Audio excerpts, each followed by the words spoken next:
Gurukul toppers choice में सभी का स्वागत है। आज हम लोग रसायन शास्त्र पढ़ाने जा रहे हैं। रसायन शास्त्र में पहला चैप्टर जो है, पहला अध्याय जो है वह रासायनिक अभिक्रिया है। तो हम लोग पढ़ेंगे रासायनिक अभिक्रिया और उसका महत्व। ये रासायनिक अभिक्रियाएं हैं और उनका महत्व है। तो हम लोग पहले यह देखेंगे कि रासायनिक अभिक्रिया कहते किसे हैं। रासायनिक अभिक्रिया किसे कहते हैं? तो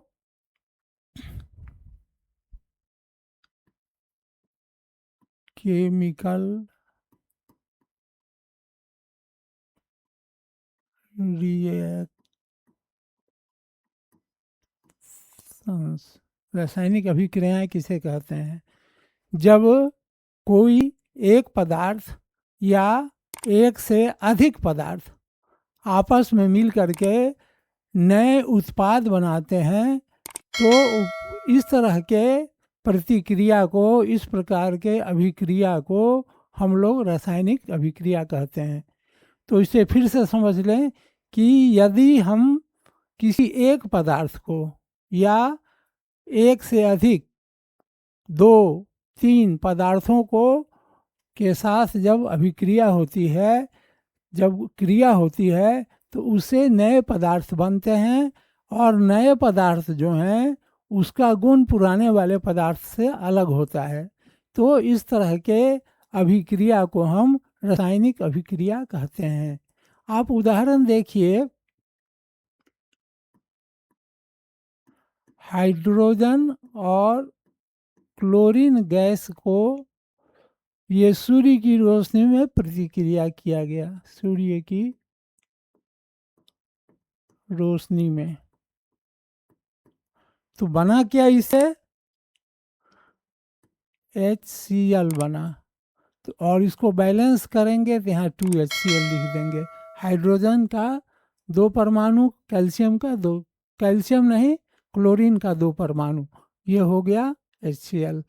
तो यहाँ पर इस तरफ हमारे बाएं ओर जो है, दाहिने ओर जो है, उसको कहेंगे अभिकारक, और जो इधर 2HCl लिखा हुआ है बाएं की ओर, उसे कहेंगे उत्पाद या प्रोडक्ट।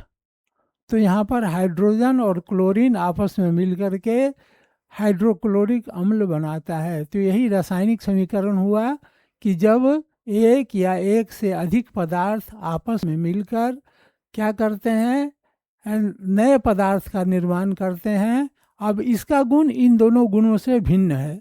अब हम लोग एक दूसरा समीकरण देखेंगे, CaCO3। इसको हम गर्म किए तो हमको प्राप्त होगा CaO प्लस CO2। ऑक्सीजन 3 मिल गया, कैल्शियम 1, कार्बन 1। ठीक है। तो अब क्या हुआ कि CaCO3 कैल्शियम कार्बोनेट को जब गर्म करते हैं तो उससे हमको कैल्शियम ऑक्साइड और कार्बन डाइऑक्साइड गैस प्राप्त होता है।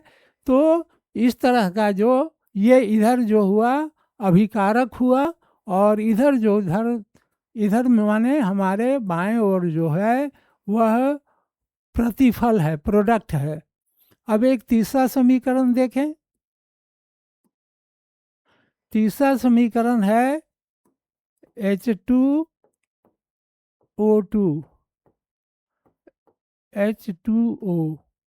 अब ऑक्सीजन 2 है, यहाँ ऑक्सीजन, यहाँ अगर 2H2O लिख देंगे और यहाँ बैलेंस कर देंगे, बैलेंस हो गया। तो समीकरण को कैसे संतुलित करेंगे ये हम आपको अगले क्लास में बताएंगे। तो हम देखते क्या हैं कि रासायनिक अभिकरण में क्या हुआ कि जब कोई पदार्थ, एक पदार्थ या एक पदार्थ, यहाँ एक पदार्थ है और यहाँ एक से अधिक पदार्थ है, आपस में मिल करके एक नए पदार्थ का निर्माण करता है जो अपने पूर्व के पदार्थ से गुणों में भिन्न होता है। तो इस तरह के क्रिया को हम रासायनिक अभिक्रिया कहते हैं। तो रासायनिक अभिक्रिया इस प्रकार के क्रिया को कहते हैं। अब आपको यहाँ 3 उदाहरण हम देकर बताए। अब इसमें रासायनिक अभिक्रिया में जैसे दही का जमना, दही का जमना, दही जब जम गया दूध से तो वो दही से अलग हो गया, दही को फिर हम दूध नहीं बना सकते हैं। दही का जमना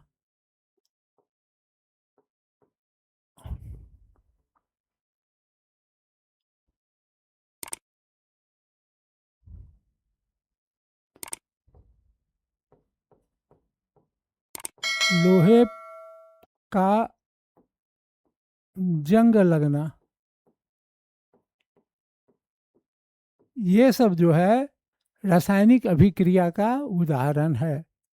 तो अभी हम लोग पढ़े कि रासायनिक अभिक्रिया किसे कहते हैं और उनके विभिन्न उदाहरणों के द्वारा हम लोग रासायनिक अभिक्रिया को समझ गए।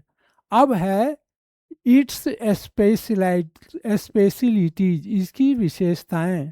अब रासायनिक समीकरण की विशेषताओं को हम पढ़ेंगे। विशेषताएं,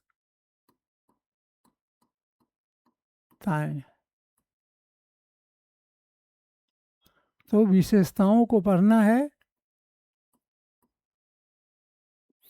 पहला कहता है कि जब प्रतिक्रिया होती है तो गैस का निर्माण होता है।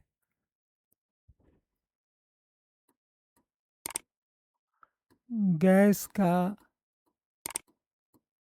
निर्माण जिंक के साथ जब H2SO4 का मिलाया जाता है तो जिंक सल्फेट प्लस H2 ये गैस बनता है। तो गैस का निर्माण हो गया। अब एक दूसरा गैस का निर्माण जो अभी हम बताए थे,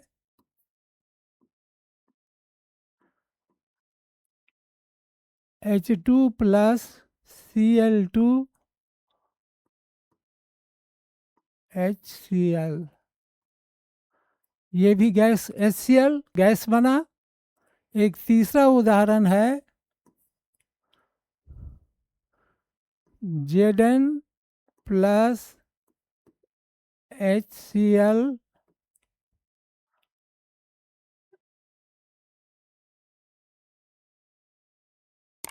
ZnCl2 प्लस H2, तो Zn एक हो गया, Cl2 दो हो गया हाइड्रोजन, ये भी यहाँ पर गैस बन गया। तो रासायनिक अभिक्रिया में जब एक से अधिक पदार्थ आपस में मिलते हैं तो गैस का निर्माण होता है। अब कहता है अवक्षेप बनना। नंबर 2, अवक्षेप का बनना, अवक्षेप बनता है। पहले अवक्षेप किसे कहते हैं? तो जब किसी रासायनिक घोल में जब हम दूसरे घोल को दूसरे पदार्थ को मिलाएंगे तो परख नली में अथवा परख नली में क्या होता है कि नीचे दही के समान एक गाढ़ा पदार्थ जमा हो जाता है, उसे हम अवक्षेप कहते हैं। तो अवक्षेप बनता है। अवक्षेप का बनना, तो अवक्षेप बनता है क्या, कैसे बना? तो सोडियम क्लोराइड के सोडियम क्लोराइड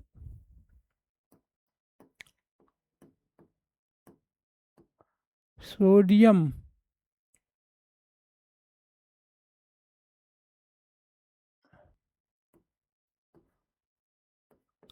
सोडियम क्लोराइड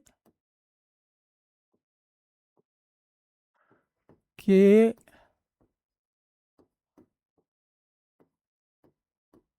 घोल में, सोडियम क्लोराइड के घोल में सिल्वर नाइट्रेट का सिल्वर नाइट्रेट का घोल मिलाने पर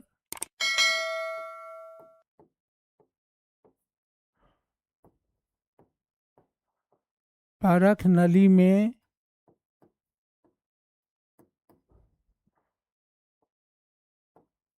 अवक्षेप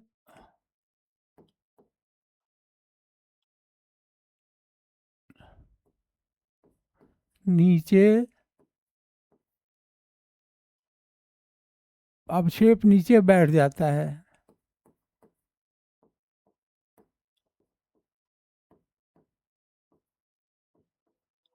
तो रासायनिक अभिक्रिया का विशेषता क्या हुआ कि अवक्षेप बनेगा। सोडियम क्लोराइड के घोल में सिल्वर नाइट्रेट का घोल मिलाने पर परखनली में अवक्षेप नीचे बैठ जाता है।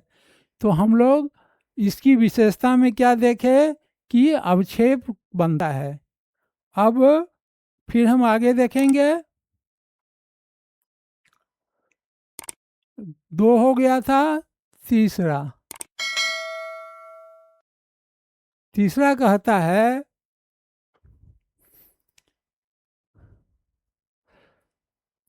कली चूर्ण ताप का कली चूना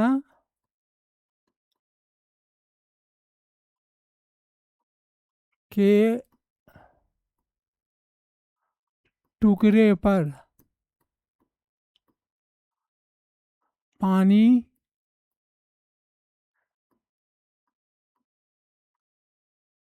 डालने से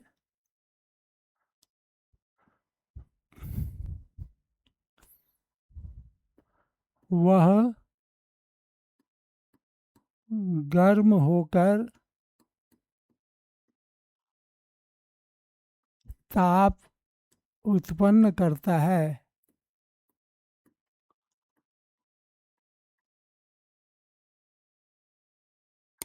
इसे हम ऊष्माक्षेपी समीकरण कहते हैं। ऊष्माक्षेपी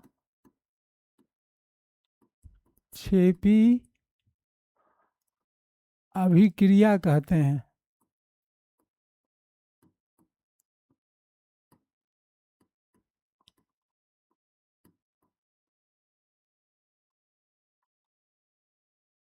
अब ऊष्माक्षेपी अभिक्रिया इसमें हो गया। अब तो हम क्या देखें कि प्रतिक्रिया में ताप जो है वह उत्पन्न होता है। अब देखेंगे हम लोग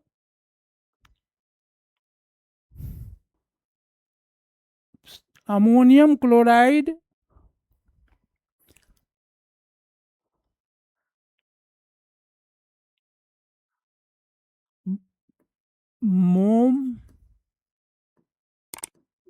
मोमबत्ती में आग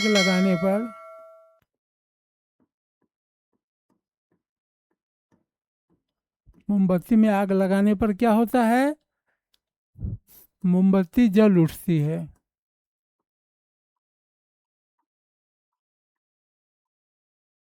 मोमबत्ती जल उठती है और ताप प्रकाश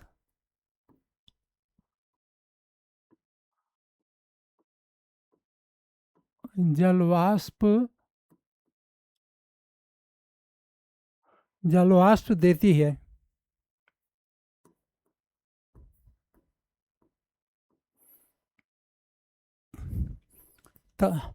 और मोमबत्ती का रूप बदल जाता है।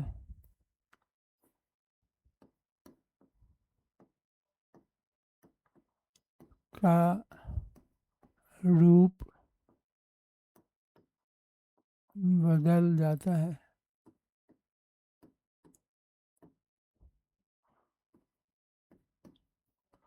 पोटासियम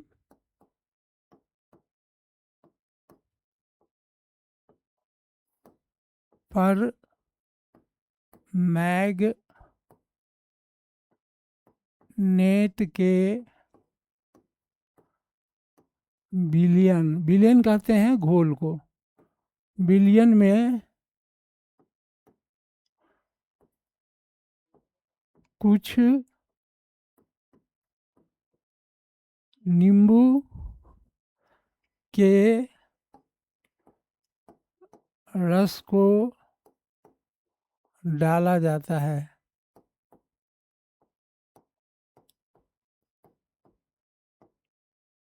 तो बिलियन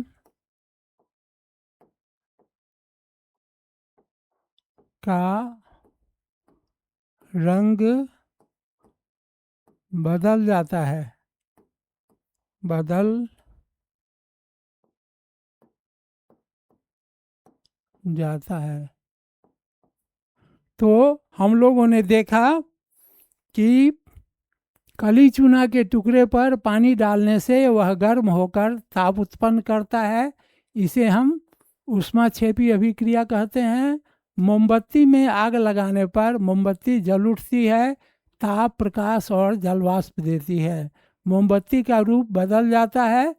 पोटासियम परमैंगनेट के विलयन में कुछ नींबू के रस को डाला जाता है तो विलयन का रंग बदल जाता है और रंग बदल जाता है तथा तो रंग बदल जाता है। इस प्रकार हम इसके विशेषताओं को देखें। अगले दिन हम लोग पढ़ेंगे रासायनिक समीकरण किसे कहते हैं और रासायनिक समीकरण लिखने के नियम और उसे संतुलित करने को बताएंगे।